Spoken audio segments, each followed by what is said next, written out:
আছি গোপালপুর রোডে। গোপালপুর থেকে আমরা ভ্যানে, এই যে আমাদের কবি সাহেবের ভ্যানে যাইতেছি। কবি সাহেবের বাসা হচ্ছে মাদারপুরে। তাই সৌভাগ্যবশত আমরা তার লোকাটা স্থানে পাইয়া গেছি বরিশাল থেকে ব্যাক দেওয়ার পরে। তাই তার ভ্যানে আমরা যাইতেছি। ভ্যানে যাওয়ারও সেই ফিলিং, এই বাতাস প্রচণ্ড, রাস্তা একদম ছায়া। আমি আর আমরুল ভাই দারুণ এক অনুভূতি। তাই আমরা আজকে সেই একটা পাগলামি করছি। আমি আর আমিনুল ভাই সেই মাদারপুরের দুটি থেকে একদম হাঁটতে হাঁটতে পাথুরিয়া পাহাড়, তারপর গোপালপুর, এরপরে গুনকাটা, এরপরে বরিশাল ডিভিশনে চলে গেছে হাঁটতে হাঁটতে। এই পাগলামিটা আসলে কষ্ট হইলেও এখন ভালো লাগতেছে যে this is a great achievement of life.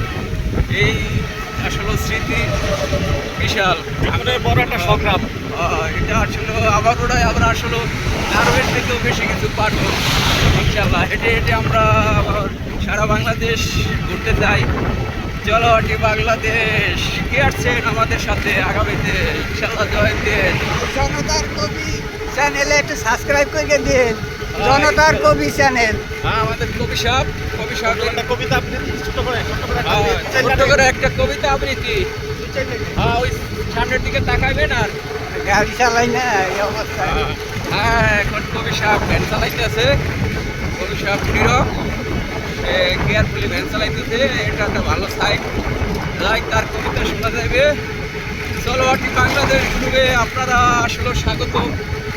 আমরা যারা হেঁটে হেঁটে বাংলাদেশ ঘুরতে চাচ্ছি, তার একটা প্ল্যাটফর্মে এসে আমরা বাংলাদেশের সুন্দর সুন্দর স্থানগুলো ঘুরবো। আপনারা কি বলেন? অবশ্যই অবশ্যই, এবং আপনাদেরকে দেখানোর এবং সাথে থাকার জন্য বিশেষভাবে অনুরোধ করা হইলো, এবং আপনারাও যোগ দিবেন। আর হাঁটার একটা অন্যতম একটা দিক হইলো যে প্রকৃতির সৌন্দর্যটা বোঝা যায়, উপলব্ধি করা যায়, ফিল করা যায়, যেটা আসলে এই গাড়িতে কখনোই এটা বোঝা যায় না।